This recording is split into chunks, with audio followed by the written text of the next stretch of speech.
ನಮಸ್ಕಾರ. ನೀವು ಬಹಳಷ್ಟು ಸಲ ರಾಶಿ ಭವಿಷ್ಯವನ್ನು ಜ್ಯೋತಿಷವನ್ನು ಕೇಳಿರ್ತೀರ, ಬಟ್ ಅದು ನಿಜ ಆಗಿರೋದಿಲ್ಲ. ಇದಕ್ಕೆ ಹಲವಾರು ಕಾರಣಗಳಿದೆ. ಯಾಕೆಂದ್ರೆ ನಿಜವಾದ ಜ್ಯೋತಿಷ ಅಂತಂದ್ರೆ ನ್ಯೂಮರಾಲಜಿ ಅಲ್ಲ. ನ್ಯೂಮರಾಲಜಿಯಲ್ಲಿ ಎಲ್ಲಾ ಡೇಟ್ಗಳಲ್ಲೂ ಸಕ್ಸಸ್ಫುಲ್ ವ್ಯಕ್ತಿಗಳು ಹುಟ್ಟಿದ್ದಾರೆ. ಎಲ್ಲಾ ಡೇಟ್ಗಳು ಹುಟ್ಟಿದವರು ಸಮಸ್ಯೆಗಳಾಗುತ್ತೆ. ಒಂದೇ ಡೇಟ್ ಅಲ್ಲಿ ಬಹಳಷ್ಟು ಜನ ಹುಟ್ಟಿರ್ತಾರೆ. ಅದೇ ತರ ವಾಸ್ತು ಪ್ರಕಾರ ನೀವು ಹೋದ್ರೆ ಒಂದೇ ಮನೆಯಲ್ಲಿ ಎರಡ್ ಮೂರು ಕುಟುಂಬಗಳಿರುತ್ತೆ. ಒಂದೊಂದು ಕುಟುಂಬ ಚೆನ್ನಾಗಿರುತ್ತೆ, ಒಂದ್ ಕುಟುಂಬ ಚೆನ್ನಾಗಿರಲ್ಲ.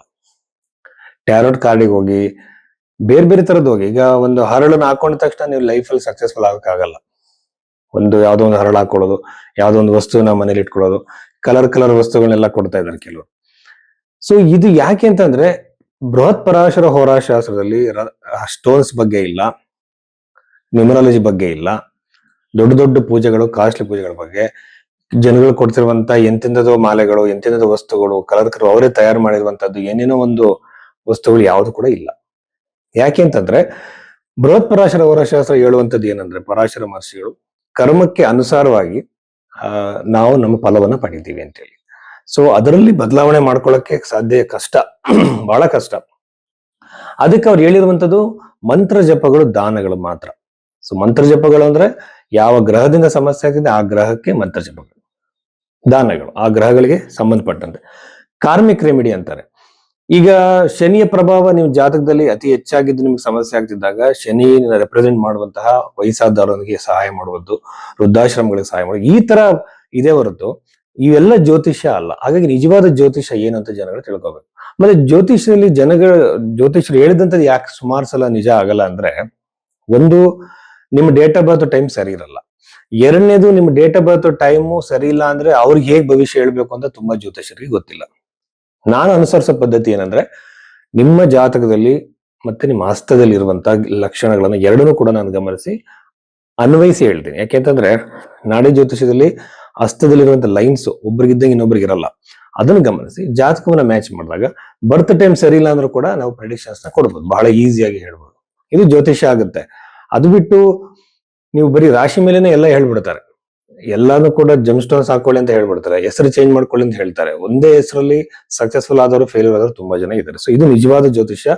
ಹಸ್ತ ಸಾಮುದ್ರಿಕೆಯನ್ನ, ರೇಖೆಗಳನ್ನ, ಜಾತಕವನ್ನ ಮ್ಯಾಚ್ ಮಾಡೋದೇ ನಿಜವಾದ ಪದ್ಧತಿ. ಸೊ ಇದು ನಮ್ಮ ಋಷಿಗಳ ಕಾಲದಿಂದಲೂ ಇದೆ. ಸೊ ಆ ರೀತಿ ನಿಮ್ಮ ಜಾತಕವನ್ನು ತೋರಿಸೋದಕ್ಕೆ ಭೈರವಿ ಆಸ್ಟ್ರೋದಲ್ಲಿ ಸಂಪರ್ಕವನ್ನು ಮಾಡಬಹುದು. ಮೀನ ರಾಶಿ 2026 ಜೂನ್ ತಿಂಗಳ 7ನೇ ತಾರೀಕಿನ ವಾರ ಫಲದಲ್ಲಿ ಮೀನ ರಾಶಿಯಲ್ಲಿ ಜನಿಸಿದಂತವರಿಗೆ ಯಾವ ಫಲಗಳಿದೆ ಅಂತ ನಾವು ನೋಡೋದಾದ್ರೆ, ಮೀನ ರಾಶಿಯಲ್ಲಿ ಇರುವಂತವ್ರು ಬಹಳಷ್ಟು ಜನದ ಭಯ ಸಾಡೆ ಸಾತಿ. ಬಟ್ ಸಾಡೆ ಸಾತಿ ಬಗ್ಗೆ ಎಲ್ಲರೂ ಎದುರಿಸ್ತಾ ಇದ್ದಾರೆ.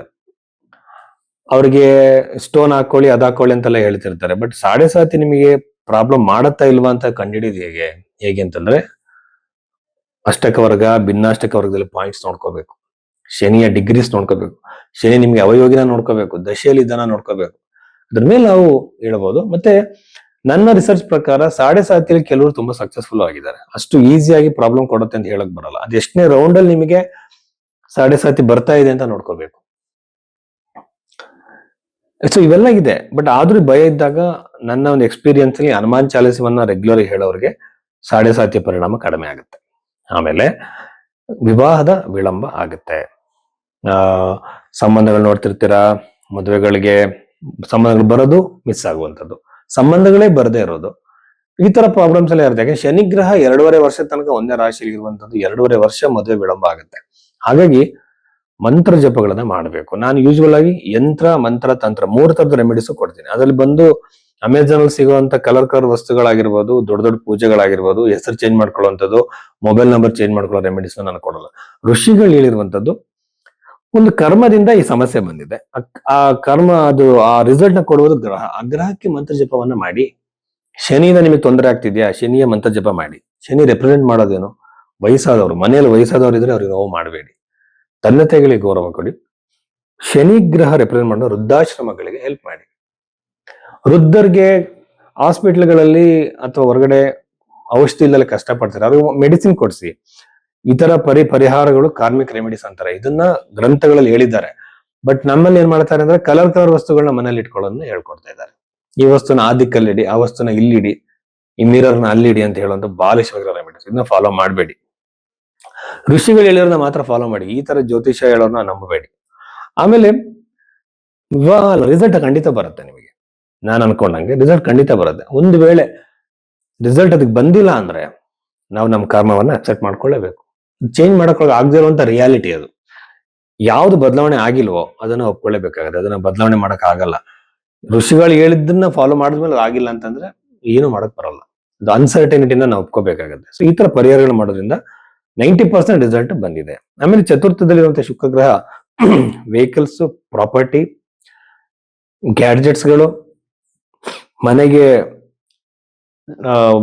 ಫರ್ನಿಚರ್ಸ್ ಗಳನ್ನ ಖರೀದಿ ಮಾಡುವಂಥದ್ದು, ಇವೆಲ್ಲ ಪಾಸಿಬಿಲಿಟೀಸ್ ಕೂಡ ಮೀನರಾಶಿಲಿ ಹುಟ್ಟಿದಂಥವ್ರಿಗೆ ಇದೆ. ಮೀನರಾಶಿಲಿ ಹುಟ್ಟಿದಂಥವ್ರಿಗೆ ಪಂಚಮದಲ್ಲಿ ಶುಕ್ರ ಇರೋದ್ರಿಂದ ತಮ್ಮ ಮಕ್ಕಳ ಅಭಿವೃದ್ಧಿ ನೀವು ನೋಡ್ತೀರಾ. ಒಂದು ಸಂತಾನದ ಅಭಿವೃದ್ಧಿ, ಇನ್ನೊಂದು ಮಕ್ಕಳಿಗೆ ಉದ್ಯೋಗ ಪ್ರಾಪ್ತಿ, ತಮ್ಮ ಮಕ್ಕಳಿಗೆ ವಿವಾಹ ಪ್ರಾಪ್ತಿ ಆಗುವಂತ ಸಾಧ್ಯತೆಗಳು ಮೀನರಾಶಿಲಿ ಹುಟ್ಟಿದಂಥವ್ರಿಗೆ ಇರುತ್ತೆ. ಮೀನರಾಶಿಲಿ ಹುಟ್ಟಿದಂಥವ್ರಿಗೆ ದಶಮ ಭಾವ ಬಹಳ ಚೆನ್ನಾಗಿರೋದ್ರಿಂದ ಉದ್ಯೋಗ ಪ್ರಾಪ್ತಿ, ಹೊಸ ಉದ್ಯೋಗ ಪ್ರಾಪ್ತಿ, ಉದ್ಯೋಗದಲ್ಲಿ ಬದಲಾವಣೆ, ಪಾಸಿಟಿವ್ ಪ್ರೋಗ್ರೆಸ್ ಕೂಡ ಅತಿ ಹೆಚ್ಚಾಗಿರುತ್ತೆ. ಫೈನಾನ್ಷಿಯಲ್ ಫ್ಲೋ ಹೆಚ್ಚಾಗಿರುತ್ತೆ.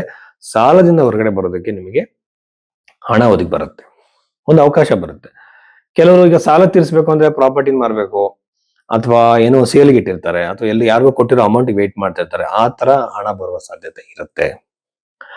ಕೆಲವರು ಈ ಜೂಜಾಡೋದು, ಏನೇನೋ ವಸ್ತುಗಳನ್ನ ನಾನು ಕಲೆಕ್ಟ್ ಮಾಡ್ತಾ ಇದ್ದೀನಿ ಸರ್, ನನಗೆ ಆ ದುಡ್ಡು ಸಿಗತ್ತೆ. ಮತ್ತೆ ಕೆಲವರು ರೀಸೆಂಟ್ ಒಬ್ಬರು ಕ್ಲೈಂಟ್ ಫೋನ್ ಮಾಡಿದ್ರು, ಅವ್ರಿಗೆ ಎಂತೆಂಥ ವಸ್ತುಗಳು ಕಲೆಕ್ಟ್ ಮಾಡಿ ನೀವು ಅಂತದ ನೋಟ್ಗಳು, ಕಾಯಿನ್ಗಳು ಏನೋ ಅದನ್ನ ಮಾಡಿದ್ರೆ ಲಕ್ಷಾಂತರ ರೂಪಾಯಿ. ಈ ತರ ಎಲ್ಲ ಏನೇನು ಸುಳ್ಳು ಸುದ್ದಿಗಳನ್ನ ಹಬ್ಬಿಸ್ತಿರ್ತಾರೆ ಜನಗಳು. ಅದೆಲ್ಲ ನಂಬಕ್ ಹೋಗ್ಬೇಡಿ. ಪ್ರಾಕ್ಟಿಕಲ್ ವೇಯಲ್ಲಿ ಒಂದು ಬಿಸ್ನೆಸ್ ಮಾಡಿ ಸಂಪಾದನೆ ಮಾಡಕ್ ಟ್ರೈ ಮಾಡಿ. ಅಲ್ಲಿ ಒಂದು ಪಾಸಿಬಿಲಿಟೀಸ್ ಇರುತ್ತೆ. 50-50 ಚಾನ್ಸ್ ನಿಮ್ಗೆ ಇರುತ್ತೆ. ಅದು ಬಿಟ್ಟು ನೀವು ಯಾವ್ದೋ ಒಂದು ಗ್ಯಾಮ್ಲಿಂಗ್ ತರದ್ದು ಹೋಗಿ ನೀವು ಹಣ ಕಳ್ಕೊಳ್ಳೋದು ಎಷ್ಟು ಮೂರ್ಖತನ. ಅವೆಲ್ಲ ಮಾಡಬೇಡಿ. ಆಮೇಲೆ ಉದ್ಯೋಗದಲ್ಲಿ ಅತಿ ಹೆಚ್ಚಿನ ಬದಲಾವಣೆ, ವಿದೇಶಕ್ಕೆ ಪ್ರಯಾಣ ಹೆಚ್ಚಾಗಿರುತ್ತೆ. ವಿದೇಶ ಅಂತಂದ್ರೆ ಬೇರೆ ಸ್ಟೇಟ್ ಕೂಡ ಆಗಿರ್ಬೋದು. ನಿಮ್ಮ ಬಿಸ್ನೆಸ್ ಅಲ್ಲಿ ಏನಾದ್ರೂ ಎಕ್ಸ್ಪ್ಯಾಂಡ್ ಮಾಡಿ, ಎಕ್ಸ್ಪ್ಯಾನ್ಷನ್ ಇಂದ ಬೇರೆ ಬೇರೆ ಸ್ಟೇಟ್ ಗಳಿಗೆ ನೀವು ನಿಮ್ಮ ಪ್ರಾಡಕ್ಟ್ ನ ಕಳಿಸುವಂತ ಬಿಸ್ನೆಸ್ ನೀವು ಮಾಡ್ತಾ ಇದ್ರೆ ಅತಿ ಹೆಚ್ಚಿನ ಲಾಭವನ್ನು ನೀವು ಪಡಿತೀರಾ. ವಿದೇಶದಲ್ಲಿ ಜಾಬ್ ಹುಡುಕ್ತಿದ್ರು ಜಾಬ್ ಸಿಕ್ಕೇ ಸಿಗುತ್ತೆ. ವಿದೇಶದ ಜಾಬ್ಗೆ ಎಗೇನ್ ಇದು ಬಂದು 11-12 ಕನೆಕ್ಷನ್ ಆಗಿರೋದ್ರಿಂದ ಮೀನರಾಶಿಗೆ ಕಾಲುಗಳಿಗೆ ಸಂಬಂಧಪಟ್ಟಂತ ವೆರಿಕೋಸ್ ತರ ರಿಲೇಟೆಡ್ ಇಶ್ಯೂಸ್, ಬೆನ್ನು ಮೂಳೆ, ಆಮೇಲೆ ಇವೆಲ್ಲ ಇಶ್ಯೂಸ್ಗಳು ಕಾಣ್ತಾ ಹೋಗುತ್ತೆ. ಮೀನರಾಶಿಯವರಿಗೆ ಬಹಳ ಕೇರ್ಫುಲ್ ಆಗಿರ್ಬೇಕು. ಇಷ್ಟು ವಿಚಾರಗಳು ಮೀನರಾಶಿಗೆ ಸಂಬಂಧಿಸಿದ್ದು. ನಮಸ್ಕಾರ.